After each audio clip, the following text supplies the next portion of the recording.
ಎಲ್ಲವೂ ಅಂದುಕೊಂಡಂತೆ ಆದ್ರೆ ಇನ್ನೇನು ಕೆಲವೇ ತಿಂಗಳುಗಳಲ್ಲಿ ಎಲಾನ್ ಮಸ್ಕ್ ಒಡೆತನದ ಸ್ಟಾರ್ಲಿಂಕ್ ಭಾರತದ ಇಂಟರ್ನೆಟ್ ಕ್ಷೇತ್ರದಲ್ಲಿ ಅತಿದೊಡ್ಡ ಕ್ರಾಂತಿ ಎಬ್ಬಿಸಲಿದೆ. ಹೌದು, ಸ್ಟಾರ್ಲಿಂಕ್ ಭಾರತಕ್ಕೆ ಎಂಟ್ರಿ ಕೊಡಲು 2022ರಿಂದ ಪ್ರಯತ್ನಿಸುತ್ತಿತ್ತು. ರಾಷ್ಟ್ರೀಯ ಭದ್ರತೆ ದೃಷ್ಟಿಯಿಂದ ಸರ್ಕಾರ ಪರ್ಮಿಷನ್ ಕೊಡಲು ಟೈಮ್ ತೆಗೆದುಕೊಂಡಿತ್ತು. ಆದರೆ ಕೊನೆಗೂ ಸ್ಟಾರ್ಲಿಂಕ್ ಭಾರತದ ಮಾರುಕಟ್ಟೆ ಪ್ರವೇಶಿಸುವ ಕಾಲ ಕೂಡಿ ಬಂದಿದ್ದು ಕೇಂದ್ರ ಸರ್ಕಾರ ಲೈಸೆನ್ಸ್ ನೀಡಲು ನಿರ್ಧರಿಸಿದೆ. ಇದರಿಂದ ಉಪಗ್ರಹ ಆಧಾರಿತ ಹೈಸ್ಪೀಡ್ ಇಂಟರ್ನೆಟ್ ಸೇವೆ ಭಾರತೀಯರಿಗೆ ಲಭ್ಯವಾಗುವ ದಿನಗಳು ದೂರವಿಲ್ಲ. ಸ್ಟಾರ್ಲಿಂಕ್ ಈಗಾಗಲೇ ಪಾಕಿಸ್ತಾನ, ಬಾಂಗ್ಲಾದೇಶ ಸೇರಿದಂತೆ 100ಕ್ಕೂ ಹೆಚ್ಚು ದೇಶಗಳಲ್ಲಿ ಸೇವೆ ಒದಗಿಸುತ್ತಿದೆ.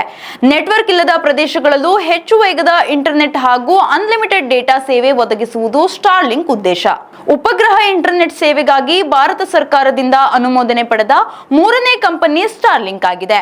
ಯುಟೆಲ್ಸ್ಟ್ರಾಟನ್ ಒನ್ವೇ ಮತ್ತು ರಿಲಯನ್ಸ್ ಜಿಯೋಗೆ ಭಾರತದಲ್ಲಿ ಈ ಹಿಂದೆಯೇ ಪರ್ಮಿಷನ್ ಸಿಕ್ಕಿದೆ. ಅಮೆರಿಕ ಸರ್ಕಾರದಲ್ಲಿ ಸಚಿವರಾಗಿದ್ದ ಮಸ್ಕ್ ಟ್ರಂಪ್ ಜೊತೆಗಿನ ಭಿನ್ನಾಭಿಪ್ರಾಯಗಳಿಂದ ಹೊರಬರಬೇಕಾಯಿತು.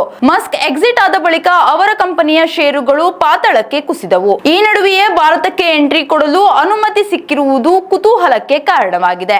ಭಾರತಕ್ಕೆ ಇದು ಆಶಾದಾಯಕ ಬೆಳವಣಿಗೆ ಎಂಬುದು ಹಲವರ ಅಭಿಪ್ರಾಯವಾಗಿದೆ. ಇನ್ನು ಅಮೆಜಾನ್ ಕೈಫರ್ ಕಂಪನಿ ಭಾರತದಲ್ಲಿ ಸ್ಯಾಟಲೈಟ್ ಇಂಟರ್ನೆಟ್ಗಾಗಿ ಈಗಲೂ ಪ್ರಯತ್ನಿಸುತ್ತಿದೆ.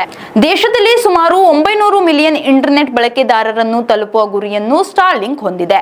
ಅತಿ ವೇಗದ ಇಂಟರ್ನೆಟ್ ಬಳಕೆಗೆ ಭಾರತೀಯರು ಕಾತರದಿಂದ ಕಾಯುತ್ತಿದ್ದಾರೆ.